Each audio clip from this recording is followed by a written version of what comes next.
Bienvenue sur Stéthoscast pour cette masterclass de radiologie. Allez, on va plonger ensemble dans le monde franchement fascinant de l'imagerie médicale. L'idée ici, c'est simple, c'est de donner les clés pour commencer à déchiffrer, à comprendre ces images qu'on utilise au quotidien pour nos patients. Alors, on y va? Ok, on commence avec le b.a.-ba, l'outil le plus fondamental, la radiographie. On a tous en tête ces images en noir et blanc, mais la question c'est comment on les lit, comment on les interprète? Eh bien, tout, absolument tout, repose sur un seul et unique principe, la densité. Ce qu'on regarde en fait, c'est ni plus ni moins qu'une carte des densités du corps humain, une carte dessinée par les rayons X. Alors, pour que ce soit bien clair, imaginez que les rayons X, c'est comme le faisceau d'une lampe torche qui essaye de traverser le corps. Plus une structure est dense, un os par exemple, plus elle va faire obstacle, plus elle va bloquer cette lumière. Et donc sur la radio finale, tout ce qui a bloqué les rayons apparaît en blanc. Voilà, c'est ça, la règle d'or à avoir en tête en permanence. Bon, on commence par le plus facile, l'air. L'air, lui, il ne pose quasiment aucune résistance aux rayons X. Il passe à travers comme si de rien n'était. Du coup, sur le cliché, il apparaît complètement noir. C'est ce qu'on appelle la tonalité aérique. Par exemple, sur une radio du thorax, ces deux grandes plages noires de chaque côté, eh bien, ce sont les poumons, tout simplement parce qu'ils sont remplis d'air. On va retrouver ce même noir intense dans l'estomac ou dans une boucle intestinale. Ok, on monte d'un petit cran en densité, juste au-dessus de l'air, et on trouve la graisse. La graisse, elle, va apparaître en gris foncé. C'est un gris qui est nettement plus sombre que celui des muscles ou des organes. On peut très bien la voir par exemple sous la forme de liserés un peu grisâtres, juste sous la peau, qui viennent séparer les différents plans musculaires. Maintenant, on arrive à la tonalité qu'on va croiser le plus souvent. C'est la tonalité hydrique. Là, on est sur un gris clair, un gris moyen. Ça correspond en fait à tout ce qui est plein, tout ce qui contient de l'eau, les muscles, le cœur, le foie, les reins. Mais attention, les liquides aussi, comme le sang ou l'urine. Et c'est là que ça devient absolument crucial en clinique. Prenez une tumeur dans un poumon. Elle va apparaître comme une opacité, une tache grise, qui se détache parfaitement sur le fond tout noir du poumon aéré. C'est justement ce contraste qui nous saute aux yeux et qui nous alerte. Et enfin, le clou du spectacle, le plus dense de tous nos matériaux, le calcium. C'est la tonalité calcique. Sur une radio du squelette, c'est évident. Les os ressortent d'un blanc vraiment éclatant. Pourquoi ? Parce qu'ils ont absorbé quasiment tous les rayons X. Et c'est cette même blancheur très vive qu'on va chercher quand on suspecte des anomalies, comme des calculs dans les reins ou des plaques de calcification dans les artères. Voilà, on les a, nos 4 tonalités de base. Du noir de l'air, en passant par le gris foncé de la graisse et le gris clair de l'eau, jusqu'au blanc éclatant du calcium. C'est simple, non? Si on garde bien cette échelle en tête, on a déjà fait un pas de géant pour interpréter n'importe quelle radiographie.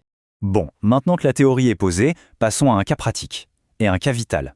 Imaginez la scène. On est aux urgences, un patient arrive, plié en deux, avec une douleur abdominale foudroyante, ce qu'on appelle un ventre de bois. On pense tout de suite à une perforation d'ulcère. La question est, comment est-ce que la radio peut nous donner la réponse là, tout de suite, en quelques minutes? La réponse, elle est d'une logique implacable. On va chercher de l'air là où il n'a rien à faire. Normalement, l'air est dans le tube digestif, il est contenu. S'il y a un trou, une perforation, cet air s'échappe dans la cavité abdominale. Et comme l'air est plus léger que tout le reste, il va monter, monter et se coincer juste sous les coupoles du diaphragme. Ce fin croissant noir qu'on voit juste là, sous le muscle, c'est de l'air libre. C'est le fameux pneumopéritoine. Et quand on voit ça, le diagnostic est tombé. Il n'y a pas de discussion, c'est une urgence chirurgicale immédiate. Ok, la radio standard, c'est super, mais ça nous donne une image en 2D, un peu écrasée, où tout se superpose. Pour voir les choses en 3D, en tranches, sans cette superposition, on doit passer au niveau supérieur. Et ce niveau, c'est le scanner, ou la tomodensitométrie. Le principe de base, attention, reste exactement le même. Des rayons X et l'analyse de la densité. Sauf que là, la machine tourne tout autour du patient et reconstruit des images en coupe, des coupes millimétriques d'une précision vraiment redoutable. Mais le vrai tour de magie du scanner, ce qui change absolument tout, c'est l'injection du produit de contraste. En gros, c'est comme si on injectait un colorant très dense à base d'iode directement dans les veines. Et là, regardez le résultat. Les vaisseaux sanguins deviennent tout blancs, ils s'allument. Ça nous permet de voir toute la vascularisation des organes, de repérer des zones qui prennent plus ou moins le contraste. Bref, de distinguer des tas de choses qui seraient complètement invisibles sans ça. Évidemment, il y a des précautions à prendre. Il faut savoir que le scanner, ça reste un examen qui utilise des rayons X, donc il est irradiant. On l'évite à tout prix pendant la grossesse. Et puis, ce fameux produit de contraste iodé, il est éliminé par les reins. Il est donc toxique pour eux, ce qu'on appelle néphrotoxique. On ne l'injecte donc jamais si la fonction rénale n'est pas bonne. Allez, on quitte le monde des rayons X, on change complètement de technologie, on passe maintenant aux ultrasons avec l'échographie. Et là, l'avantage est énorme, majeur, zéro radiation, pas un seul rayon X. Ici, l'outil, ce sont des ondes sonores, un peu comme le sonar d'un sous-marin ou l'écholocation des chauves-souris, mais à des fréquences beaucoup trop élevées pour que l'oreille humaine puisse les percevoir. Le principe, c'est vraiment celui de l'écho, c'est tout bête. Imaginez un cri en montagne. La sonde, posée sur la peau, envoie une salve d'ultrasons. Cette onde voyage à l'intérieur du corps et elle va se réfléchir, elle va rebondir sur les différents organes qu'elle rencontre. Et la même sonde qui a émis l'onde se met en mode écoute et capte les échos qui reviennent. En analysant la force de cet écho et le temps qu'il a mis pour revenir, la machine construit une image et ce en temps réel. Alors attention, changement de vocabulaire. En radiographie, on parlait de densité. Ici, en échographie, le mot-clé, c'est l'échogénicité. C'est tout simplement la capacité d'un tissu à réfléchir les ultrasons, à renvoyer un écho. C'est vraiment le concept à maîtriser pour comprendre une image d'échographie. Et on a une échelle un peu comme pour la radio. Tout ce qui ne renvoie aucun écho, qui laisse passer les ultrasons, comme un liquide pur, une vésicule biliaire bien pleine par exemple, on dit que c'est anéchogène, et ça apparaît tout noir. Ensuite, ce qui renvoie un petit peu d'écho, comme le tissu d'un organe, le foie par exemple, c'est hypoéchogène, ça donne une teinte de gris. Et enfin, ce qui réfléchit la totalité ou presque des ultrasons, comme un calcul bien dur de la graisse ou un os, c'est hyperéchogène. Et ça apparaît tout blanc. Vous voyez ? Noir, gris, blanc. C'est la même logique au final, mais c'est le son qui dessine l'image, pas les rayons X. Et ça nous amène à un signe échographique qui est juste capital. C'est le cône d'ombre postérieur. Prenons l'exemple d'un calcul dans la vésicule biliaire. Il est hyperéchogène, donc il est tout blanc. Il réfléchit tellement les ultrasons à 100% que plus rien ne passe derrière lui. C'est le silence acoustique total. Et ça crée quoi ? Ça crée une ombre, une traînée toute noire juste derrière le calcul. C'est exactement comme un rocher en plein soleil qui projette une ombre au sol. Quand on voit une structure hyper échogène avec ce cône d'ombre net derrière, on peut être quasi certain que c'est un calcul. Bien, on a vu les rayons X, on a vu les ultrasons. Il nous reste une dernière grande modalité à explorer, une technologie encore complètement différente et qui est reine pour l'analyse des tissus mous. Je pense au cerveau, aux muscles, aux ménisques.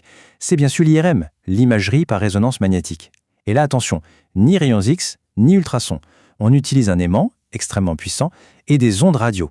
L'avantage numéro 1, c'est qu'elle est totalement non irradiante. Ça en fait l'examen idéal, par exemple pour les enfants, ou quand on a besoin de faire des contrôles très réguliers. Mais il y a des contraintes, et elles sont importantes. D'abord, un examen IRM, c'est long, souvent bien plus d'une demi-heure. Et pendant tout ce temps, il faut une coopération parfaite du patient. Il doit rester absolument immobile, souvent dans un tunnel qui peut être assez étroit, ce qui n'est pas toujours simple. On passe maintenant à l'imagerie du thorax. Pour explorer cette région anatomique, on dispose de toute une panoplie d'outils, chacun avec ses points forts et ses indications propres. Faisons un tour d'horizon de ses principales modalités. Les deux piliers, les incontournables, ce sont bien sûr la radiographie et le scanner. La radio, c'est l'examen de base, rapide, peu coûteux et faiblement irradiant. Son principal inconvénient, c'est que c'est une image en 2 dimensions, donc toutes les structures se superposent. Le scanner, lui, c'est une autre dimension.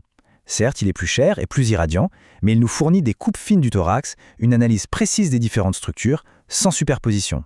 Et surtout, il permet de mesurer les densités, ce qui nous aide à caractériser une lésion. Est-ce du liquide, de la graisse, du tissu ? C'est une précision absolument redoutable. Ensuite, il y a l'échographie thoracique. Son avantage majeur, aucune irradiation. Ce n'est pas un examen de première intention pour le poumon lui-même, mais c'est un excellent complément, surtout pour tout ce qui concerne l'enveloppe du poumon, la plèvre et la paroi thoracique. Elle est aussi devenue indispensable pour guider les ponctions en toute sécurité, en voyant l'aiguille progresser en temps réel. L'IRM, elle, est réservée à des indications bien plus spécifiques. On ne la demande pas systématiquement, mais pour certaines problématiques, elle est irremplaçable. Par exemple, pour analyser des tumeurs du sommet du poumon, qu'on appelle l'apex, pour explorer le diaphragme, ou encore pour étudier les gros vaisseaux du médiastin, souvent sans même avoir besoin d'injecter de produits de contraste. Et enfin, un mot sur l'angiographie. C'est un examen invasif et irradiant qui étudie la lumière d'un vaisseau. Aujourd'hui, pour le simple diagnostic, elle a été largement supplantée par l'angioscanner. On la réserve donc quasi exclusivement à la radiologie interventionnelle, c'est-à-dire quand on veut traiter une pathologie vasculaire, comme emboliser une artère qui saigne. Revenons sur l'examen le plus courant, la radiographie. Pour qu'un cliché thoracique soit interprétable de manière fiable, il doit répondre à des critères techniques et de qualité très stricts. C'est la base de tout. La réalisation d'un cliché standard est très codifiée. Le patient doit être debout, l'incidence est postéro-antérieure, c'est-à-dire que le faisceau de rayons X traverse le patient de l'arrière vers l'avant pour que la taille du cœur ne soit pas artificiellement augmentée. On demande ensuite une position des bras particulière pour bien dégager les omoplates du champ pulmonaire. Et l'étape cruciale, le cliché est réalisé en apnée après une inspiration profonde pour avoir le maximum d'air dans les poumons. Une fois le cliché réalisé, on vérifie plusieurs critères de qualité. D'abord, l'identification correcte du patient. Ensuite, le centrage. On vérifie que les clavicules sont bien symétriques. L'inspiration doit être profonde.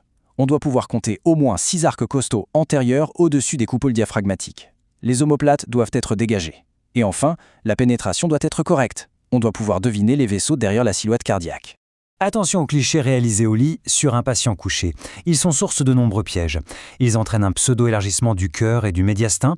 Les omoplates ne sont pas dégagées et il y a souvent un flou lié au mouvement respiratoire.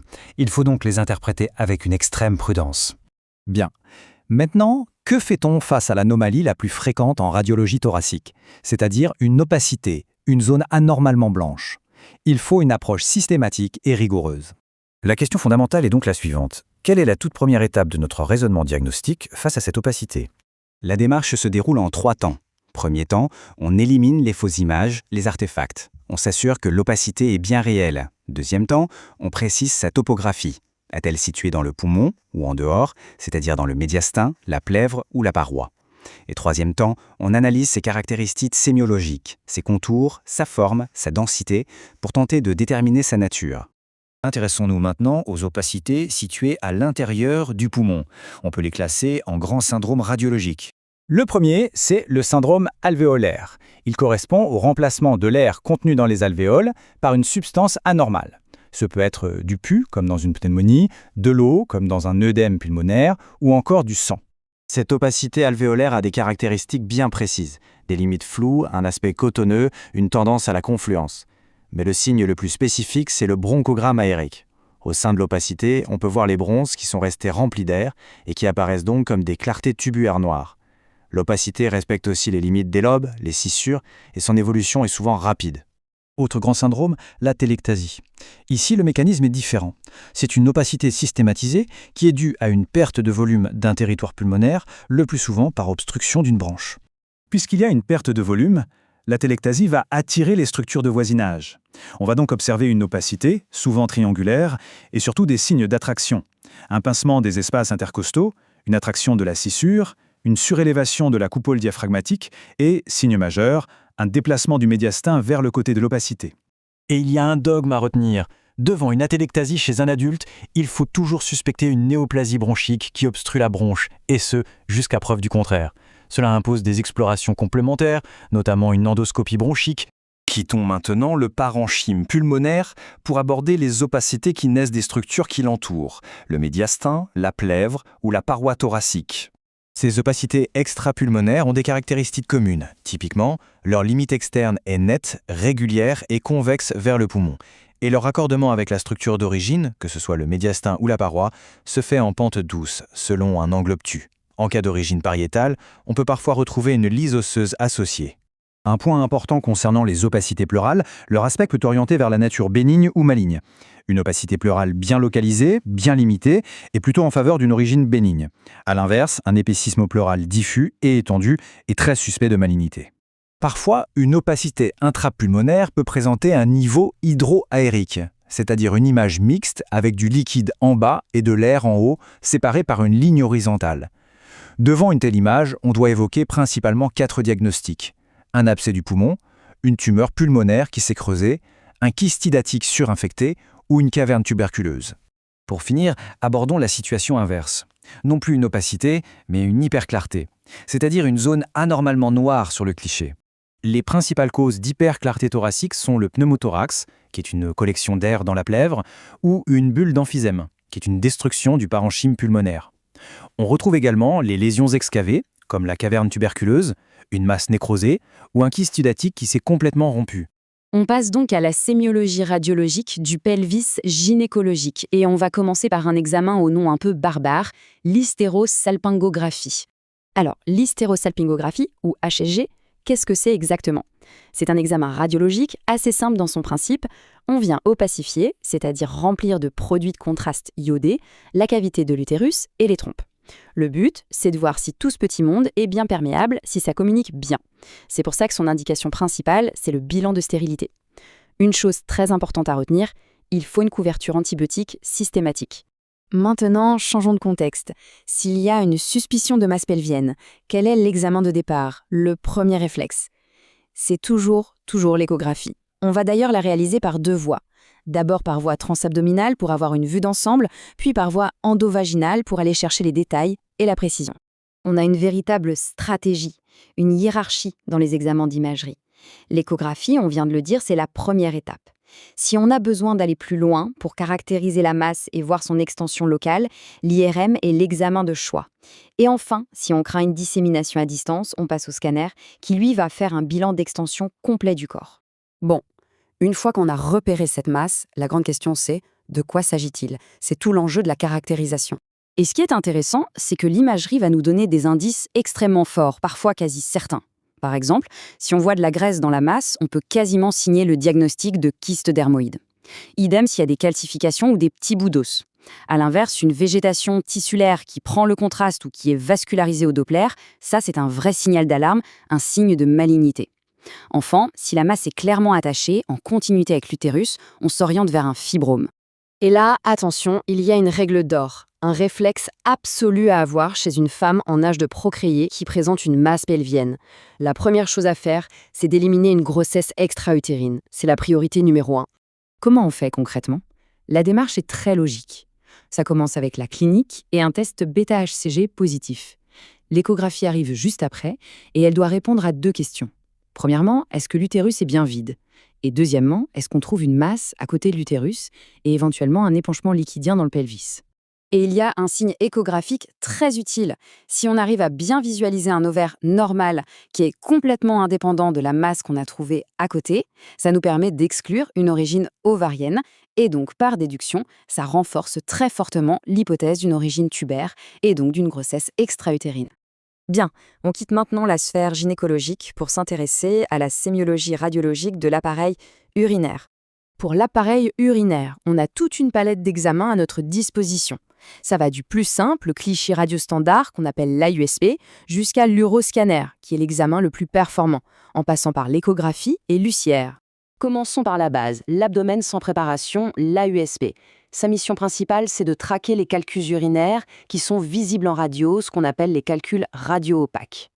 Mais attention, pour qu'un ESP soit utile, il faut qu'il soit techniquement impeccable. Il y a des critères de qualité qui ne pardonnent pas. On doit parfaitement distinguer les bords des muscles psoas, l'image doit être nette, sans flou de mouvement, et le cliché doit être bien cadré, incluant les reins en haut et la symphyse pubienne en bas. Passons maintenant aux techniques plus spécifiques, celles qui vont nécessiter l'injection d'un produit de contraste.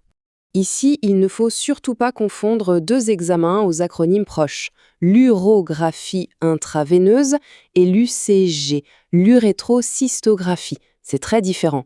Pour l'UIV, on injecte le contraste dans une veine et on regarde comment les voies urinaires hautes fonctionnent. Pour l'UCG, c'est l'inverse. On injecte par le bas, via l'urètre, pour voir la morphologie de la vessie et de l'urètre. Du coup, à quoi sert principalement cet UCG, cet examen par voie basse? Eh bien, son indication reine, surtout dans la population pédiatrique, c'est la recherche d'un reflux vésico-urétéral, une cause très fréquente d'infection urinaire à répétition. Bien entendu, pour faire cet examen, une condition est non négociable, il faut s'assurer que les urines sont stériles, via un ECBU. L'examen lui-même est dynamique, on fait des clichés lorsque la vessie est pleine, pendant la miction et juste après. On termine avec l'examen le plus puissant, l'uroscanner. C'est l'outil de référence pour une étude anatomique très fine des voies excrétrices, mais aussi et surtout pour réaliser le bilan d'extension complet d'une tumeur, que ce soit au niveau loco-régional ou à distance. Et cela nous amène à un prérequis crucial, commun à ces 2 examens qui utilisent une injection de produits de contraste par voie veineuse. Que ce soit pour une UIV ou un uroscanner, la condition sine qua non, c'est d'avoir une fonction rénale correcte. C'est absolument indispensable pour que le produit de contraste iodé puisse être éliminé par les reins en toute sécurité.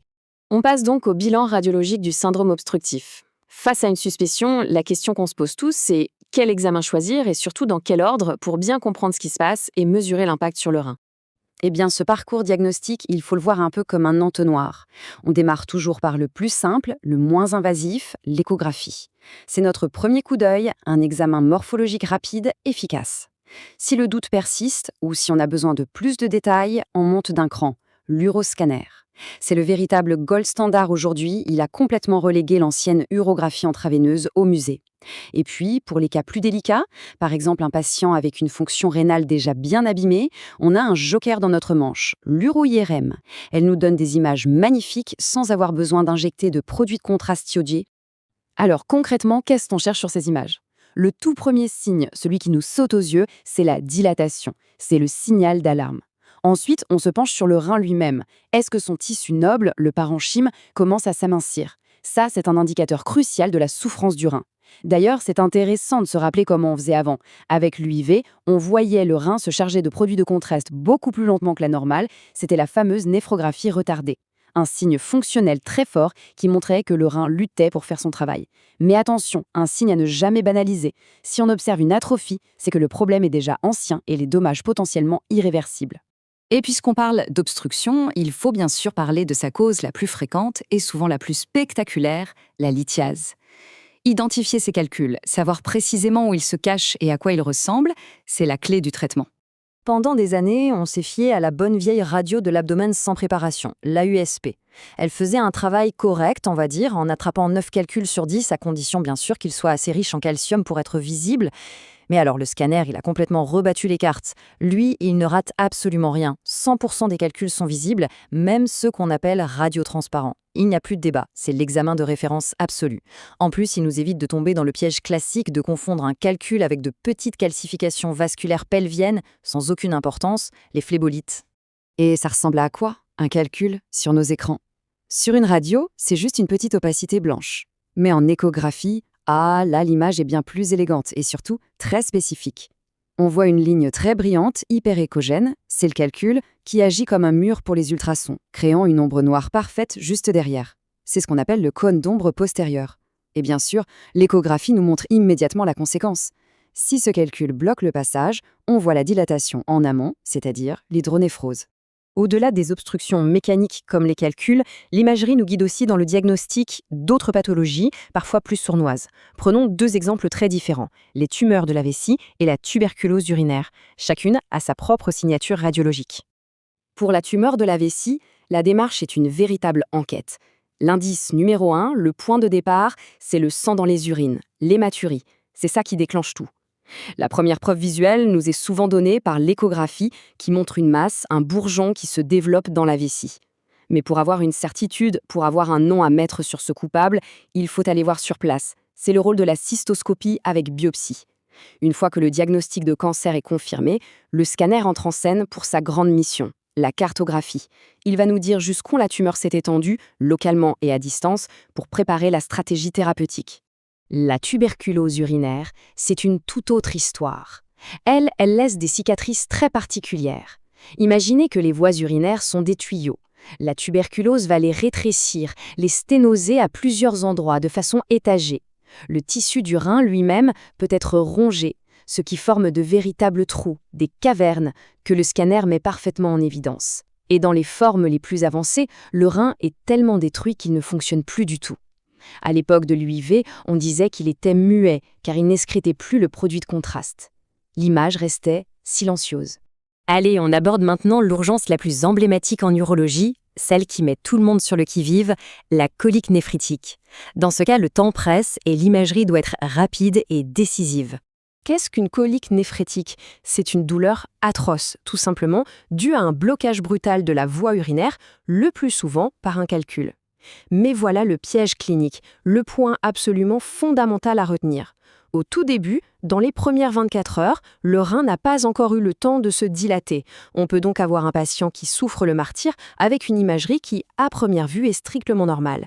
L'absence de dilatation initiale n'élimine donc jamais le diagnostic. Donc, face à cette urgence, quel est notre meilleur atout? Oubliez le vieux couple radio-écho.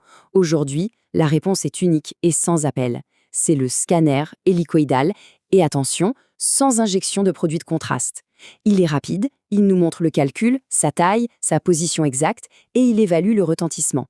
C'est tout simplement l'examen parfait pour cette situation. On change complètement de registre pour s'intéresser aux masses rénales, en commençant par les plus fréquentes d'entre elles, les kystes. Et quand on parle de kystes du rein en radiologie, il y a un nom qui doit immédiatement venir à l'esprit, un outil qui est devenu notre boussole, la classification de Bosniak. Le Bosniak-I, c'est le kyste simple par excellence, celui qu'on est toujours content de trouver. Il est parfaitement propre, une bulle de liquide pur, sans parois visibles, sans cloison, sans calcification. Et surtout, le critère essentiel, après injection de contraste, il reste totalement noir, il ne se rehausse pas du tout. C'est la signature de la bénignité absolue. On le voit à l'écho et on peut clore le dossier, aucune surveillance nécessaire. Le Bosniak 2, c'est son cousin très proche. Il est un tout petit peu plus complexe, mais il reste tout à fait bénin. On peut y trouver une ou deux cloisons très fines ou une petite calcification discrète dans sa paroi. Mais la règle d'or ne change pas et ne se rehausse absolument pas après injection. C'est ce critère clé qui nous permet d'affirmer que c'est bénin et qu'on peut passer à autre chose. Et puis, il y a cette catégorie un peu intermédiaire, le Bosniak IIF. Le F signifie follow-up, c'est-à-dire surveillance. Pourquoi ? Parce que ces kystes sont un peu plus chargés qu'un type II classique, sans pour autant être franchement suspects. Ils sont dans une zone grise. Alors par principe de précaution, on ne prend aucun risque, on demande un contrôle, souvent 6 mois ou 1 an plus tard, juste pour s'assurer que rien ne bouge. Avec le Bosniak 3, on change de division, on entre dans la suspicion. Ici, tout s'épaissit, les parois sont épaisses, les cloisons aussi. Mais le vrai signal d'alarme, le critère qui fait tout basculer, c'est que ces structures se rehaussent après l'injection. Elles s'allument. Ce rehaussement, ça veut dire qu'il y a du tissu vivant, vascularisé, et donc un risque significatif que ce soit malin. Un Bosniak 3, ça finit très souvent au bloc opératoire. Et enfin, le Bosniak IV. Là, le doute n'est plus permis. Ce n'est plus un kyste complexe, c'est un cancer qui a pris une forme kystique. On voit clairement à l'intérieur une masse de tissu solide, charnu, qui se gorge de produits de contraste. La malignité est une quasi-certitude. La discussion ne porte plus sur la nature de la lésion, mais sur la stratégie, bilan d'extension complet par scanner et chirurgie. Après les kystes, qui sont des masses liquides, on s'intéresse maintenant aux masses solides du rein. On va passer en revue les 3 tumeurs les plus emblématiques, 2 malignes et une bénigne, qu'il faut absolument savoir reconnaître. La star des tumeurs malignes du rein chez l'adulte, c'est le carcinome à cellules rénales. Il faut s'imaginer une tumeur qui est affamée de sang. Dès qu'on injecte le produit de contraste, elle s'allume comme une ampoule de manière très intense et très précoce. Ce flash vasculaire est extrêmement évocateur. Un autre signe qu'il faut systématiquement rechercher, c'est sa tendance à vouloir s'échapper du rein en envahissant la veine rénale. C'est un signe de gravité majeure. On passe maintenant à la plus fréquente des tumeurs bénignes, l'angiomyolipome. Sa carte d'identité, son ADN en quelque sorte, c'est la présence de graisse. Au scanner, le diagnostic est d'une simplicité redoutable. Si on mesure des densités négatives graisseuses dans une tumeur du rein, le diagnostic est posé. Mais attention, bénigne ne veut pas dire inoffensive. C'est tout le paradoxe de cette tumeur. Elle contient des vaisseaux anormaux, de très mauvaise qualité, qui peuvent se rompre spontanément et provoquer de graves hémorragies. C'est pourquoi, même si ce n'est pas un cancer, on peut être amené à la traiter par embolisation. Et pour finir, un mot sur la grande tumeur maligne du rein, mais cette fois-ci chez l'enfant, le néphroblastome, aussi appelé tumeur de Wilms. On la rencontre typiquement chez les tout-petits, entre 1 et 5 ans, et comme son homologue de l'adulte, c'est une tumeur agressive qui peut s'étendre aux veines, aux ganglions et à distance, ce qui justifie là aussi un bilan complet par tomodensitométrie thoraco-abdominale pour une prise en charge qui soit optimale. Allez, on passe maintenant à l'imagerie du système nerveux central. Et pour commencer, on va s'intéresser de près aux techniques d'exploration qui nous permettent de voir ce qui se passe à l'intérieur du cerveau. Bon, mettons-nous en situation. Urgence absolue. Chaque minute compte. C'est précisément là que le scanner, la tomodensitométrie, devient notre meilleur ami. C'est vraiment la pierre angulaire de la neuroimagerie d'urgence. Et la raison est simple. C'est incroyablement rapide, moins de 10 minutes. Et cette rapidité, elle est absolument déterminante pour poser un premier diagnostic dans la très grande majorité des urgences neurologiques. Alors, concrètement, quand est-ce qu'on s'en sert ? En urgence, les cas de figure sont très, très nombreux. Pensez à un patient qui débarque, on suspecte un AVC ou une hémorragie méningée, bim, scanner immédiat. Mais c'est loin d'être tout. Des crises d'épilepsie qui sortent de nulle part, des maux de tête d'une violence foudroyante, une paralysie soudaine d'un côté du corps ou n'importe quel signe qui nous fait craindre une pression trop élevée dans le crâne. Dans tous ces cas, le scanner est notre premier réflexe. Mais attention, Un point super important pour ne pas se tromper. Pour certaines pathologies, je pense notamment à la sclérose en plaques, le scanner, ce n'est pas l'examen qu'il faut demander en premier. Ici, le véritable gold standard, c'est l'IRM. Et pourquoi? Tout simplement parce que sa capacité à détecter les fameuses plaques dans la substance blanche est bien meilleure. L'IRM est donc indispensable non seulement pour poser le diagnostic, mais aussi pour suivre l'évolution de la maladie. Passons maintenant à un scénario ultra fréquent aux urgences. Un patient qui arrive avec un déficit neurologique d'apparition brutale. C'est le tableau typique de l'accident vasculaire cérébral. Voyons un peu comment l'imagerie va nous guider dans cette situation critique. Face à une suspicion d'AVC, il faut savoir que la prise en charge est millimétrée. La toute première étape, sans la moindre discussion, c'est un scanner cérébral. Et j'insiste, sans injection de produits de contraste. L'objectif ici, il est hyper précis et il est fondamental. On ne cherche pas à voir l'AVC ischémique, non. On cherche avant tout à éliminer une hémorragie. C'est cette simple question, y a-t-il du sang, oui ou non, qui va orienter toute la suite et notamment la décision cruciale de thromboliser ou pas. Ce qui nous amène à une question essentielle. Si ce premier scanner nous revient et qu'il est, disons, normal, est-ce qu'on peut souffler et se dire que le risque d'AVC ischémique est écarté? La réponse, et c'est un piège qu'il faut absolument connaître, c'est non. Un grand non. Un scanner normal à la phase aiguë, ça n'élimine jamais un AVC ischémique. Et pourquoi donc? Tout simplement parce que dans les toutes premières heures, les 6 premières heures en général, les modifications dans le cerveau, cette fameuse hypodensité, la zone qui devient plus sombre, eh bien elle n'est tout simplement pas encore visible au scanner. Et c'est justement là que l'IRM va devenir notre meilleur atout. On l'utilise quand le doute persiste ou pour confirmer le diagnostic après un accident ischémique transitoire. La séquence clé, celle qu'on doit impérativement faire, c'est la séquence de diffusion. Sur cette séquence, c'est presque magique. La zone qui souffre, la zone ischémique, elle va apparaître toute blanche, très brillante. C'est ce qu'on appelle un hypersignal. Et ça, c'est un signe extrêmement précoce, très fiable, qui vient poser le diagnostic sans l'ombre d'un doute. Ok, maintenant qu'on a vu comment on pose le diagnostic d'AVC ischémique, penchons-nous un peu sur les différents types qu'on peut rencontrer et surtout sur les signes, parfois très discrets, qu'on peut déceler. Même si le scanner a l'air normal, un œil exercé peut repérer des petites choses. Par exemple, ce qu'on appelle le signe de l'artère hyperdense. En gros, c'est le caillot lui-même qu'on arrive à voir, comme un petit point plus blanc coincé dans l'artère. Un autre signe, c'est une sorte de gonflement local du cerveau. Les petits plis à la surface, les sillons, ils s'effacent un peu. On peut aussi perdre le contraste habituel entre la substance grise et la substance blanche. Mais la grosse tache sombre, l'hypodensité bien franche, ça vient plus tard. Pour y voir plus clair, on classe les AVC ischémiques en 3 grandes familles. D'abord, on a l'infarctus systématisé. C'est le plus courant, il correspond pile-poil au territoire d'une artère qui s'est bouchée. Ensuite, il y a l'infarctus lacunaire. Là, on parle de tout petits infarctus, vraiment minuscules, situés très en profondeur, dus au bouchage de toutes petites artères. Et enfin, on a l'infarctus jonctionnel. Lui, il a une forme un peu triangulaire et il se trouve à la frontière entre 2 territoires vasculaires. Il est plutôt dû à un problème de débit sanguin, une sorte de panne d'essence généralisée.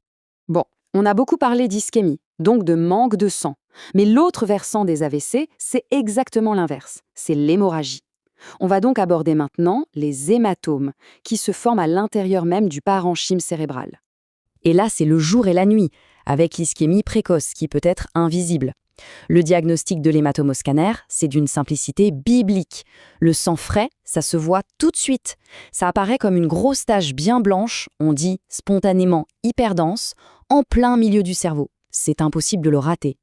Mais attention, voir cet hématome, ce n'est que le début des ennuis, parce que ça expose le patient à toute une série de complications gravissimes.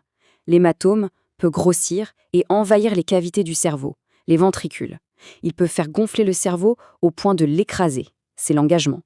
Il peut aussi bloquer la circulation du liquide céphalorachidien et provoquer une hygrocéphalie. Et bien sûr, la crainte absolue, c'est qu'il se remette à saigner. Face à un hématome, le travail du radiologue, c'est de faire la part des choses entre 2 grands scénarios. D'un côté, on a l'hématome primitif, celui qui est lié à l'hypertension artérielle. Le portrait robot, c'est une personne de plus de 50 ans, hypertendue, et l'hématome est localisé en profondeur. Dans ce cas, on s'arrête là en général. Et de l'autre côté, il y a l'hématome secondaire. Là, c'est différent. L'âge, la localisation, tout peut varier. Et là, il faut absolument jouer les détectives et chercher une cause cachée. Une malformation des vaisseaux, une tumeur qui a saigné. Et ça nous oblige à aller plus loin avec un angioscanner ou une angio-IRM. La prise en charge de ces hématomes, c'est vraiment un travail d'équipe. D'abord, il y a le volet médical, en réanimation, où l'objectif numéro 1 est de maîtriser la pression dans le crâne. Ensuite, on peut discuter d'une option chirurgicale, surtout si l'hématome continue de grossir, pour aller l'évacuer. Et enfin, si on a mis le doigt sur une cause précise, comme un anévrisme qui s'est rompu, on peut faire un traitement endovasculaire, on passe par l'intérieur des vaisseaux pour aller réparer la source du saignement. On termine ce tour d'horizon avec une autre urgence neurochirurgicale absolue, l'hémorragie méningée. Attention, ici le saignement n'est pas dans le cerveau, mais tout autour. Et la cause numéro 1, c'est la rupture d'un anévrisme. Une fois de plus, le scanner est l'examen roi. Le diagnostic est immédiat. Il faut s'imaginer que le sang frais qui est blanc au scanner vient se répandre dans tous les petits espaces qui entourent le cerveau. Il va littéralement dessiner les contours du cerveau, s'infiltrer dans les sillons. C'est cette hyperdensité qui signe le diagnostic. Quand on voit ça sur un scanner et qu'il n'y a pas eu de choc à la tête, il n'y a qu'un seul réflexe à avoir, une seule chose à chercher en priorité absolue, la rupture d'un anévrisme intracrânien. Mais vous commencez à avoir l'habitude. Est-ce qu'un scanner normal peut nous jouer des tours, même quand tout, dans la clinique, hurle à l'hémorragie méningée? Est-ce qu'on peut là aussi se retrouver face à un faux négatif? La réponse est oui. Le scanner n'est pas infaillible. Si le saignement est vraiment minime, une toute petite fuite, on peut passer à côté.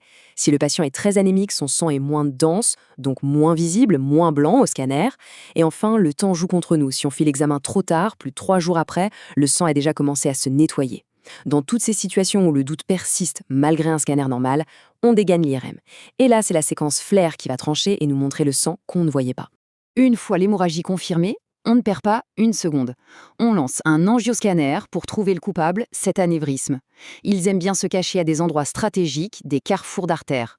Et tout le but du traitement qui va suivre, que ce soit une chirurgie à crâne ouvert ou une technique endovasculaire, c'est d'aller sécuriser cet anévrisme le plus vite possible pour éviter la pire des complications, le ressaignement. Et il faut bien comprendre que l'artériographie, cette technique où l'on navigue avec des cathéters dans les artères, ce n'est plus seulement un examen pour voir l'anévrisme. C'est aussi, et de plus en plus, un outil thérapeutique. Ça nous permet, dans la même procédure, de traiter l'anévrisme en le bouchant de l'intérieur par embolisation. C'est un exemple parfait qui montre à quel point, en neuroradiologie interventionnelle, le diagnostic et le traitement sont aujourd'hui complètement imbriqués. On passe maintenant à la thrombose veineuse cérébrale. Voyons un peu comment on la repère au scanner. Alors, il y a 2 signes qui sont, on peut le dire, quasi pathognomoniques, c'est-à-dire que quand on les voit, le diagnostic est fait. D'abord, sur le scanner, sans injection de produit de contraste, ce qu'il faut chercher, c'est le signe du triangle hyperdense. C'est tout simplement le caillot de sang frais, le thrombus qui est spontanément dense et qui bouche le sinus veineux. Ensuite, on passe au scanner avec injection. Et là, le tableau change. Le produit de contraste va venir rehausser les parois du sinus, mais il ne peut pas passer là où se trouve le caillot. Ça nous donne le fameux signe du delta vide, un triangle noir au centre, entouré par le rehaussement blanc des parois, c'est un signe vraiment classique. Et quelles sont les conséquences sur le parenchyme cérébral? Eh bien ça, c'est un point absolument fondamental à comprendre. La souffrance du cerveau, que ce soit un hématome ou une ischémie, eh bien elle ne va suivre aucun territoire artériel classique. L'infarctus est veineux, c'est logique, donc il est non systématisé. C'est un indice capital qui doit tout de suite nous faire tiquer quand on voit une hypodensité cérébrale avec une localisation qui ne correspond à aucune artère. Allez, on change complètement de sujet, on aborde maintenant le gros chapitre des infections neuroméningées. Et là, tout l'enjeu, c'est de savoir faire la différence entre les différentes pathologies. Prenons l'abcès cérébral. Alors, qu'est-ce que c'est? Imaginez une collection de puces bien encapsulées à l'intérieur du cerveau. Typiquement, sa paroi est épaisse, elle est irrégulière, et tout autour, on a un œdème majeur, un œdème périlésionnel, qui contribue beaucoup à l'effet de masse. Pour l'origine, souvent, il ne faut pas chercher bien loin, une sinusite qui traîne, une infection dentaire, une automastoïdite qui a dégénéré. Le grand imitateur de l'abcès, c'est la tumeur nécrosée. Alors comment on fait la différence? C'est l'IRM qui va nous sauver, et en particulier une séquence, la diffusion ou DWI. Pensez-y, le plus de l'abcès, c'est très visqueux, très cellulaire. Du coup, les molécules d'eau ne peuvent pas bouger librement. C'est ce qu'on appelle une restriction de la diffusion. Et ça se traduit par un hypersignal très très franc, c'est blanc, ça flash. A l'inverse, la nécrose dans une tumeur, c'est plutôt de l'eau sale. Et ça reste classiquement en hyposignal. C'est vraiment un critère ultra puissant pour le diagnostic différentiel. Pour la tuberculose, l'approche est différente. Ce qu'on va chercher en premier, c'est une méningite, mais une méningite bien particulière qu'on appelle basilaire. C'est-à-dire qu'on aura une prise de contraste très marquée des méninges à la base du crâne, dans les citernes. Le gros risque ici, c'est la complication. Cette inflammation peut s'attaquer au vaisseau et créer une vascularite, et donc des accidents ischémiques. Et puis dans le cerveau lui-même, on peut trouver ce qu'on appelle des tuberculomes, qui sont de petites lésions nodulaires qui prennent le contraste. À l'inverse, l'encéphalite herpétique, elle, a une signature presque parfaite. Elle a une prédilection, une véritable passion pour les lobes temporaux. L'atteinte est souvent bilatérale mais asymétrique et on peut y voir de petites pétéchies hémorragiques parce que c'est une infection nécrotico-hémorragique. Le réflexe à avoir, c'est simple, RPS égale temporale. Bon, on change encore de décor pour un cas de figure que l'on rencontre tous les jours aux urgences, le traumatisme crânien. Face à un patient qui a pris un coup sur la tête, la première question, la plus importante, c'est est-ce qu'on fait un scanner cérébral? Et la réponse, elle n'est pas systématique, elle dépend de critères cliniques très précis. Alors, quand est-ce qu'on déclenche le scanner? Les signes d'alarme sont clairs. D'abord, le moindre signe ou déficit neurologique, c'est une indication formelle. Ensuite, un trouble de la conscience, même léger. On est aussi beaucoup plus prudent avec les patients polytraumatisés ou ceux qui sont sous anticoagulants, car chez eux, le risque d'hémorragie est bien plus élevé. On peut rajouter aussi un traumatisme facial sévère. Et puis, il y a le cas de figure un peu particulier où l'examen clinique n'est tout simplement pas fiable. Typiquement, le patient est ivre. Là, on ne prend aucun risque, c'est scanner direct. Ok, le scanner est fait. Maintenant, il faut savoir faire la différence entre les deux grands types d'hématomes aigus. Et pour ça, tout est dans la forme. Retenez bien, l'hématome extradural, c'est une lentille biconvexe. Il décolle la dure mère de l'os et il est très souvent associé à une fracture juste en dessous. L'hématome sous-dural, lui, il s'étale, il épouse la surface du cerveau. Il a une forme de croissant. Et lui, il est plus souvent le témoin de lésions du cerveau lui-même, comme des contusions de l'autre côté du choc, par contre-coup. Attention, il y a un piège, un très gros piège au scanner qu'il faut absolument avoir en tête. Les lésions axonales diffuses. Ça arrive dans les traumatismes graves, avec des chocs violents, des décélérations brutales. Et le drame, c'est que le scanner peut être complètement normal, ou presque. C'est pour ça que face à un patient comateux avec un scanner qui ne montre pas grand-chose, il faut penser à ces lésions et aller à l'IRM. C'est le seul examen qui pourra les montrer. Allez, on termine notre parcours en descendant d'un niveau dans le rachis pour parler des compressions de la moelle épinière. Là-dessus, le débat sur quel examen choisir, il est très vite réglé. Si on suspecte une compression de la moelle, c'est l'IRM, point final. C'est vraiment l'examen de référence, il n'y a pas photo. Il va nous dire oui, il y a une compression, mais surtout il va nous dire où elle est et pourquoi, ce qui est évidemment essentiel pour le traitement. Et sur cette IRM, il y a un signe qui doit nous faire bondir. C'est l'hypersignal T2 dans la moelle. Quand on voit cette tache blanche, brillante en T2, au milieu du cordon médulaire, ça veut dire que la moelle souffre. Elle est en œdème. C'est ce qu'on appelle la myélopathie. C'est un signe de gravité, ça veut dire qu'il faut agir et vite. Maintenant, pour trouver la cause, on va raisonner par compartiment, par topographie. C'est assez logique. Si la compression est extradurale, c'est-à-dire en dehors de l'enveloppe des méninges, on va penser d'abord à une infection de la colonne vertébrale, une spondylodécite, ou alors à du tumoral, comme des métastases osseuses ou un myélome. Si la lésion est passée à l'intérieur de la dure mère, mais qu'elle reste à l'extérieur de la moelle, on dit intradural extramédulaire, alors là, le grand classique, c'est le méningiome. Et enfin, si la lésion est carrément à l'intérieur de la moelle, intramédulaire, on est plutôt dans le registre des tumeurs propres à la moelle, comme l'épendymomes. Bien, poursuivons, on passe maintenant à l'approche radiologique d'une lésion osseuse focale. C'est une démarche qui doit être absolument systématique, très rigoureuse. Vous allez voir, c'est vraiment la clé pour ne pas passer à côté du diagnostic. Alors, première chose, l'imagerie. La question qui se pose systématiquement, c'est par quoi on commence? Quel est l'examen à réaliser en tout premier? La réponse, vous allez le voir, est très simple et surtout, elle ne souffre d'aucune, mais alors aucune exception. L'examen de base, la pierre angulaire de tout, c'est la radiographie standard. Je le répète, pas le scanner, pas l'IRM. Non, la radiographie. Et ce n'est pas négociable. Il faut la réaliser avec au moins 2 incidences orthogonales. C'est le seul moyen d'avoir une vision en 3 dimensions de la lésion et d'éviter des erreurs d'interprétation grossières. En fait, chaque type d'imagerie a son propre rôle, sa spécialité. La radio, on l'a dit, c'est notre point de départ. Le scanner, lui, il arrive après pour aller voir de beaucoup plus près la matrice de la lésion. Est-ce qu'elle fabrique de l'os, du cartilage? C'est le scanner qui va nous le dire. Et enfin, l'IRM. Elle, c'est la reine pour le bilan d'extension, notamment pour aller débusquer ce qu'on appelle les skip métastases, ces petites lésions satellites qui peuvent se cacher un peu plus loin. Parfait. Maintenant qu'on a notre radiographie entre les mains, il faut savoir la faire parler, décrypter son langage. Le but du jeu est assez simple en théorie, on va y chercher des signes d'agressivité. Ce sont ces signes qui vont nous donner une idée de la vitesse à laquelle la lésion est en train de grandir. La question clé est donc la suivante. Comment, sur une simple radio, on arrive à faire la différence entre une lésion à croissance très rapide, qu'on appelle agressive, et une lésion qui évolue tout doucement, qu'on appelle quiescente? Pour ça, on va s'appuyer sur 3 grands critères. Premier critère, les limites de la lésion. Imaginez un peu, une lésion agressive, elle fonce tellement vite que l'os n'a pas le temps de réagir, de construire une barrière. Le résultat, les bords sont flous, la zone de transition entre l'os malade et l'os sain est très large. A l'inverse, une lésion qui est quiescente, toute lente, elle laisse le temps à l'os de se défendre en créant un petit liseré bien dense. Et ça nous donne des limites parfaitement nettes. Deuxième point qui est fondamental, l'état de la corticale, la coque de l'os. Une lésion agressive, elle ne va pas s'embêter, elle va la détruire sur son passage. On observera donc une rupture, une interruption nette. Une lésion quiescente, elle, va la pousser, la souffler, l'amincir, mais elle ne la cassera pas. Cette rupture de la corticale, c'est vraiment un signe qui doit alerter sur une évolution rapide. Et enfin, la réaction du périoste. Face à une agression violente et rapide, le périoste tente de reformer de l'os en urgence, mais il n'y arrive pas de façon organisée. Ça donne une réaction qu'on dit spiculée, en feu d'herbe, ou en rayon de soleil, ou encore en bulbe d'oignon. A l'inverse, une lésion très lente ne va provoquer qu'une petite couche d'os bien lisse, unique et compacte. Donc s'il y a deux choses à retenir, ce sont celles-là, la rupture de la corticale et une réaction périostée spiculée.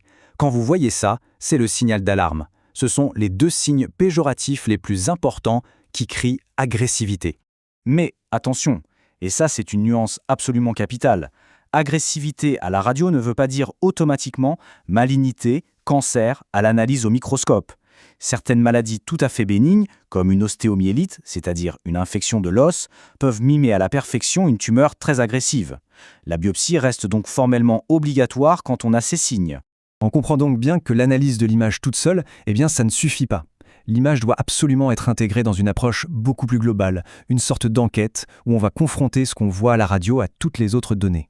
Cette approche, elle repose sur 5 piliers qui sont indissociables. D'abord, l'âge du patient. C'est un critère majeur. Ensuite, ses antécédents. Est-ce qu'on lui connaît déjà un cancer? Puis, la clinique, son état général. Est-ce qu'il a de la fièvre? On ajoute à ça le bilan biologique. Et c'est seulement après avoir rassemblé tout ça qu'on revient à notre analyse de la radio en précisant bien la localisation de la lésion. C'est la synthèse de ces 5 éléments qui va nous orienter. Et justement, parlant de l'âge, c'est sans doute le critère le plus puissant pour commencer à trier les hypothèses face à une lésion osseuse agressive. Les diagnostics à évoquer ne sont pas du tout les mêmes selon que le patient est un enfant ou un adulte.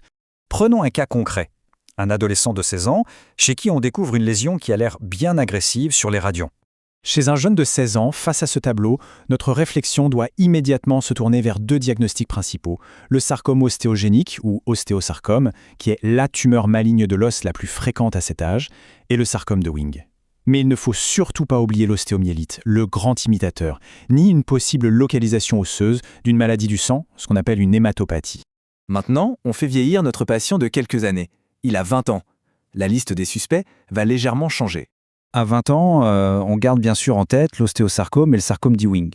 L'ostéomyélite reste un diagnostic à ne jamais écarter. La petite nuance, c'est que quand on pense à une hémopathie à cet âge-là, on pense surtout à un lymphome. Allez, on change radicalement de décor. Notre patient a maintenant 50 ans. Et là, le raisonnement change du tout au tout. D'ailleurs, pour que ce soit bien clair, cette histoire d'hémopathie, ce tableau résume bien les choses. On voit que le type de maladie du sang à suspecter dépend vraiment de l'âge. Avant 5 ans, c'est la leucémie ou le neuroblastome. Entre 20 et 40 ans, le lymphome. Et après 40 ans, le diagnostic numéro 1 évoqué, c'est le myélome. Donc, si on revient à notre patient de 50 ans avec sa lésion agressive, la toute première hypothèse, et de loin, c'est une métastase osseuse d'un autre cancer. C'est seulement après qu'on pense à une hématopathie qui, à cet âge, sera typiquement un myélome. On peut aussi voir des ostéosarcomes, mais ils sont alors secondaires, c'est-à-dire qu'ils apparaissent sur un os qui était déjà malade. Et bien sûr, on n'oublie jamais, au grand jamais, les causes infectieuses comme l'ostéomyélite ou un abcès osseux. Allez, on poursuit et on s'attaque maintenant à un gros morceau de l'imagerie abdominale, les masses du foie. Et on va commencer logiquement par ce qui est le plus rassurant, les masses bénignes. On va se concentrer sur les deux qu'on rencontre tout le temps, l'hémangiome et l'hyperplasie nodulaire focale. Alors, l'hémangiome hépatique, c'est une tumeur bénigne. Le mot-clé ici, ce qu'il faut absolument retenir pour le diagnostic, c'est sa nature hypervasculaire. Qu'est-ce que ça veut dire? Simplement qu'il est bourré de vaisseaux sanguins. Et c'est ça vraiment qui va nous donner toute sa signature à l'imagerie après l'injection de contraste. Ah, et un point important, la plupart du temps, il est totalement silencieux. Il ne donne aucun symptôme. Bon, concrètement, comment est-ce qu'on le reconnaît? Il y a une séquence de signes qui ne trompe pas. D'abord, après l'injection de contraste, on voit un rehaussement très particulier. Ça commence en périphérie par petites mottes. Ensuite, et ça c'est vraiment le critère décisif, ce rehaussement va progresser comme une vague vers le centre jusqu'à remplir complètement la lésion qui devient toute homogène et bien blanche au temps tardif. C'est obligatoire. Et si on fait une IRM, on a un autre signe très fort. Sur les séquences T2, la lésion est extrêmement brillante, un blanc éclatant. On dit un hypersignal T2 de type liquidien. C'est aussi brillant que de l'eau. Et voilà le point essentiel, vraiment. Quand on a cette panoplie de signes typiques, eh bien le diagnostic est posé. C'est un hémangiome, point. Pas besoin de biopsie, pas besoin de surveillance et encore moins de chirurgie. Le diagnostic d'imagerie est formel et ça s'arrête là. Allez, on passe à la deuxième lésion bénigne très fréquente, l'hyperplasie nodulaire focale, l'HNF. C'est quoi ? En gros, c'est un amartome, c'est-à-dire que ce sont des cellules de foie tout à fait normales, mais qui ont poussé de façon un peu anarchique. Et, point commun avec l'hémangiome, elle est aussi hypervasculaire. Le scanner avec injection, c'est vraiment l'examen roi pour l'ANF. Imaginez, avant d'injecter, on ne la voit quasiment pas. Elle est isodense au foie. Et puis, on injecte. Au temps artériel, paf, elle flash, elle devient très très blanche, c'est un rehaussement massif et homogène. Mais attention, ça ne dure pas. Très vite, au temps portal, elle redevient isodense, elle disparaît à nouveau dans le foie. Et la cerise sur le gâteau, le signe quasi pathognomonique, c'est sa fameuse cicatrice centrale, qui elle, au contraire, va se rehausser un peu plus tard. Bon, on a vu côté rassurant des choses. Maintenant, il faut bien aborder le versant malin. On va parler des tumeurs hépatiques malignes, et surtout des deux principales, le carcinome hépatocellulaire et le cholangiocarcinome. Le carcinome hépatocellulaire, le fameux CHC, c'est la tumeur maligne primitive du foie la plus fréquente. Et sa grande caractéristique en imagerie, c'est aussi son caractère hypervasculaire. Alors comment on le différencie des autres lésions hypervasculaires ? C'est toute la dynamique du contraste qui va faire la différence. C'est ça, sa signature. Au temps artériel, il prend le contraste de façon massive. C'est le wash-in, la tumeur se gave de sang artériel. Mais, et c'est là toute la différence, au temps portal et tardif, elle va laver ce contraste très vite. Elle devient plus noire, plus hypodense que le reste du foie. C'est ça le fameux wash-out. Wash-in artériel, wash-out tardif. C'est le duo typique. Et bien sûr, il faut toujours aller vérifier s'il n'y a pas une invasion des vaisseaux. En particulier une thrombose de la veine porte. L'autre grande tumeur maligne, c'est le cholangiocarcinome intrahépatique. Et là, on change complètement de registre. Si le CHC est hypervasculaire, le cholangiocarcinome, lui, est tout le contraire. Il est hypovasculaire. Pourquoi ? Parce qu'il est rempli de fibrose. Il y a très peu de vaisseaux dedans. Et cette nature très fibreuse, ça explique tout ce qu'on va voir. Forcément, comme il y a peu de vaisseaux, au temps artériel, il ne se rehausse presque pas. Par contre, le contraste va tout doucement diffuser dans la fibrose, et donc on va voir un rehaussement qui est tardif et progressif. C'est l'inverse du CHC. Et un autre signe très très évocateur de cette fibrose, c'est qu'elle a tendance à se rétracter. On peut donc observer une rétraction de la capsule du foie juste en regard de la tumeur. Bon, on quitte le parenchyme hépatique pour s'intéresser à ce qui est juste à côté, les voies biliaires et le pancréas. On va parler kystes, ictères et puis des tumeurs pancréatiques. Sur l'imagerie biliaire, il y a deux choses fondamentales à retenir. Premièrement, le kyste biliaire simple. En échographie, c'est ultra simple. C'est une bulle toute noire, parfaitement anéchogène. Si on voit ça, diagnostic posé, on n'a besoin de rien d'autre. Deuxième point, quand on fait face à un ictère, une jaunisse, l'examen de référence, c'est la cholangio-IRM. C'est une séquence magique qui nous dessine littéralement l'arbre biliaire. Et là, en regardant la forme et l'endroit d'un rétrécissement, on peut quasiment deviner la cause de l'obstacle. Et dans ce contexte, il y a un signe majeur, un grand classique à connaître, le signe de la double dilatation. Si on voit à la fois le canal pancréatique principal, le virsong, et la voie biliaire principale qui sont dilatées, ça veut dire une seule chose, l'obstacle est pile à leur confluent. C'est un signe qui doit immédiatement faire penser à une tumeur de la tête du pancréas. On change de domaine. On passe maintenant aux maladies inflammatoires chroniques de l'intestin. Et on va se concentrer sur la maladie de Crohn, en particulier sur sa localisation préférée, la région iléo-cacale, et bien sûr sur ses complications. La maladie de Crohn, c'est une maladie qui peut être vraiment compliquée. Il y a évidemment l'atteinte anopérinéale qui est très fréquente, mais les complications classiques qu'on cherche en imagerie, ce sont d'abord les fistules, ces tunnels anormaux qui partent de l'intestin vers d'autres organes, et les abcès. Et puis bien sûr, à force d'inflammation, la paroi s'épaissit, se fibrose, et ça crée des sténoses, des rétrécissements qui peuvent aller jusqu'à l'occlusion. Pour faire le bilan de tout ça, l'examen de choix, c'est l'entéro-IRM. On va y chercher plusieurs choses. D'abord, bien sûr, l'épaississement de la paroi de l'intestin, qui dans le Crohn est typiquement asymétrique. Ensuite, un signe très très évocateur, la sclérolipomatose. C'est cette graisse qui devient inflammatoire et qui vient littéralement ramper sur les anses malades. Et enfin, on trouve quasi systématiquement des ganglions, des adénopathies qui réagissent à toute cette inflammation. Le grand piège, c'est la tuberculose iléo-caécale qui peut ressembler comme 2 gouttes d'eau à un Crohn. Alors comment on fait la différence? Ce qui va plutôt orienter vers le Crohn, c'est le caractère asymétrique et la présence de fistules. Pour la tuberculose, on va plutôt avoir un kécome très rétracté et surtout, le signe clé, ce sont les ganglions nécrosés, c'est-à-dire que leur centre est liquéfié, ce qui est très typique de l'infection. Allez, on termine avec un sujet de garde, un grand classique des urgences, les occlusions et les signes qui doivent nous faire sauter au plafond. Même à notre époque, la bonne vieille radio de l'abdomen a encore son mot à dire. Si on voit une énorme bulle d'air en plein milieu qui ressemble à un grain de café, il faut avoir un réflexe, c'est un volulus du sigmoïde.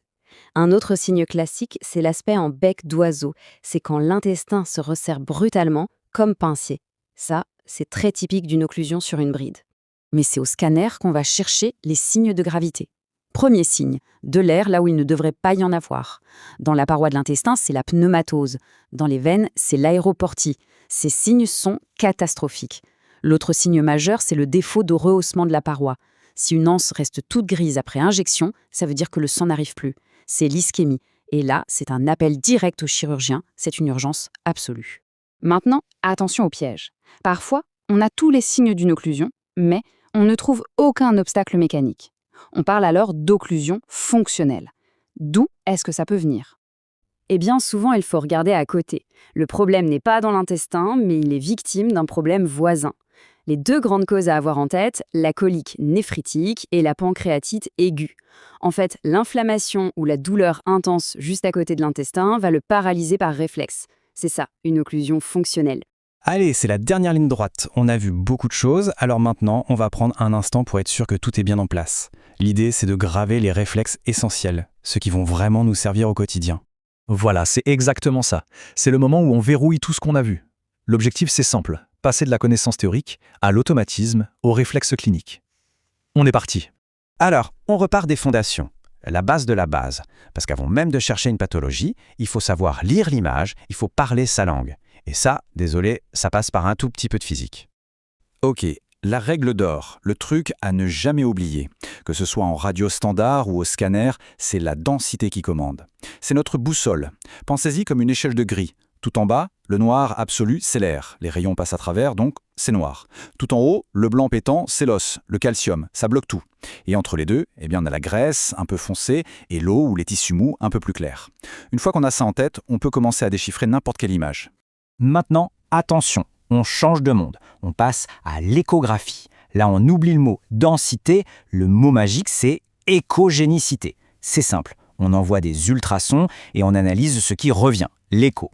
Prenez un liquide pur, dans un kyste par exemple, les ultrasons traversent sans rien renvoyer. Résultat, c'est noir, on dit anéchogène. À l'opposé, un calcul, c'est un vrai mur. Tout est réfléchi, ça devient blanc, hyper échogène. Et ça laisse une trace noire derrière, ce qu'on appelle le fameux cône d'ombre postérieur. Si on voit ça, c'est quasi sûr, on a notre calcul.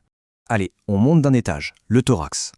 Le scénario classique, on voit une opacité sur la radio, une tache blanche qui n'a rien à faire là. La question, c'est qu'est-ce que c'est? Pour y répondre, il faut être systématique. Et là, il y a 2 grands adversaires à connaître, le syndrome alvéolaire et l'atelectasie.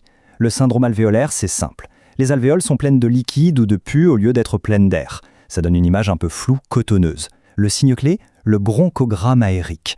On voit les tuyaux, les bronches, qui restent noirs au milieu du blanc.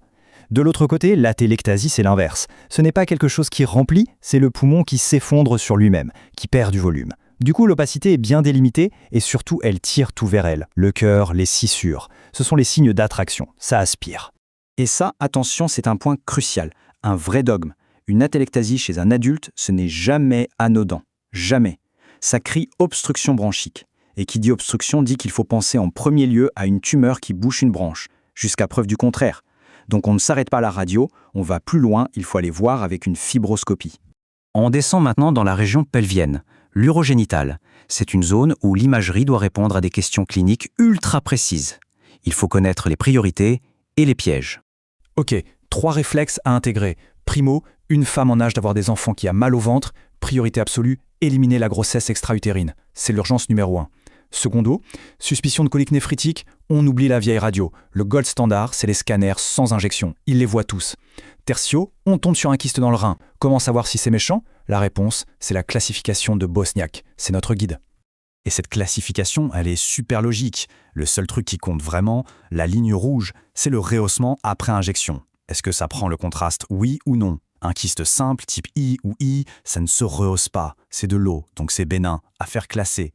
Par contre, dès qu'on voit que les parois ou des petites cloisons commencent à s'allumer après l'injection, là c'est un signal d'alarme. On passe en Bosniak 3 ou 4, ça veut dire qu'il y a du tissu vascularisé. Et là, ça devient suspect, très suspect. On monte au cerveau. Neuroradiologie d'urgence. Là, on change de dimension. C'est le domaine du time is brain. Chaque minute compte. Et la grande bataille, c'est scanner ou RM. Ce choix initial conditionne absolument toute la suite. Voilà, c'est la question qui tue. Quelqu'un arrive aux urgences, déficit brutal. Qu'est-ce qu'on fait? Scanner? IRM? En fait, la réponse, ce n'est pas ou, c'est et. On commence par l'un, pour une raison bien précise, avant de potentiellement faire l'autre. Le premier réflexe, c'est toujours le scanner cérébral sans injection. Pourquoi? Pour répondre à une seule et unique question, est-ce que ça saigne? Parce que le sang frais au scanner, c'est blanc, c'est hyper dense, on le voit tout de suite. Si on voit du blanc, c'est une hémorragie et donc on ne thrombolise pas. Mais, et c'est le piège à connaître, si le scanner est normal, ça n'élimine absolument pas un AVC ischémique. L'ischémie peut être invisible au début. Pour la voir quasi instantanément, il faut l'IRM et sa séquence magique, la diffusion. Là, la zone qui souffre, elle s'allume en blanc vif. Et en cas de traumatisme crânien, il y a 2 images classiques à avoir en tête. L'hématome extradural, il a une forme de lentille, bien bombée des 2 côtés, c'est typiquement artériel. Et puis il y a l'hématome sous-dural. Lui, il est en forme de croissant de lune, il est plus étalé, il épouse la forme du cerveau. La différence de forme peut paraître subtile, mais pour le neurochirurgien, ça change tout. Allez, on s'attaque au squelette, à l'imagerie osseuse. Quand on tombe sur une lésion bizarre dans un os, notre boulot, c'est de jouer au détective. Est-ce que cette lésion a l'air tranquille ou est-ce qu'elle a l'air méchante et agressive? Et là-dessus, il y a une règle d'or, non négociable. On ne commence jamais par un scanner ou une IRM. Le premier examen, la pierre angulaire, c'est la bonne vieille radio standard, face et profil. C'est elle qui va nous donner 90% des infos pour savoir si c'est agressif ou non. Alors, quels sont ces signes qui doivent faire clignoter les gyrophares? 1. Les limites. Une lésion agressive, elle a des bords flous. 2. Elle est destructrice, elle va bouffer la corticale, la carapace de l'os. Et 3. La réaction du périoste, l'enveloppe de l'os. Il réagit de manière anarchique en faisant des spicules, comme des feux d'herbe. Si on voit ça, ça ne veut pas dire cancer à coup sûr, mais ça crie agressivité. Et qui dit agressivité dit biopsie. Et on termine notre tour d'horizon par le ventre, le digestif. 2 points essentiels, la dynamique du contraste pour les lésions du foie et les signes de gravité d'une occlusion. Pour le foie, ce n'est pas la photo qui compte, c'est le film. C'est la dynamique du contraste qui nous dit tout. Prenez le CHC, le carcinome hépatocellulaire, au temps artériel, paf, il s'allume comme une ampoule. C'est le wash-in. Mais juste après, il recrache le contraste très vite. C'est le wash-out. Ce couple wash-in, wash-out est très évocateur. A l'inverse, l'angiome, une lésion bénigne, se remplit tout doucement de l'extérieur vers l'intérieur. C'est cette danse avec le contraste qui nous donne le diagnostic. Et pour l'occlusion, le scanner il ne sert pas juste à dire oui c'est bouché. Son vrai rôle, c'est de chercher les signes qui disent que l'intestin est en train de mourir. Et il y en a 3. De l'air là où il ne devrait pas y en avoir, dans la paroi de l'intestin, la pneumatose, ou pire, dans les veines du foie, l'aéroportie. Et enfin, le signe vasculaire, une anse qui ne prend pas le contraste, qui reste grise. C'est l'ischémie. Si on voit un de ces signes, c'est le bloc tout de suite. Et voilà, on a fait le tour. Retenez bien cette idée. La radiologie, c'est le prolongement de nos mains, de notre stéthoscope. C'est une conversation entre l'image, la clinique et le patient. Toute la sémiologie qu'on vient de revoir, c'est notre filet de sécurité. Il faut toujours confronter l'image à ce que raconte le patient, à ses examens. Un outil puissant, oui, mais seulement quand il est guidé par le raisonnement clinique. Voilà pour ce grand récapitulatif, j'espère que ça a permis de bien fixer les idées. Merci de votre fidélité sur Stéthoscast et bon courage pour vos révisions.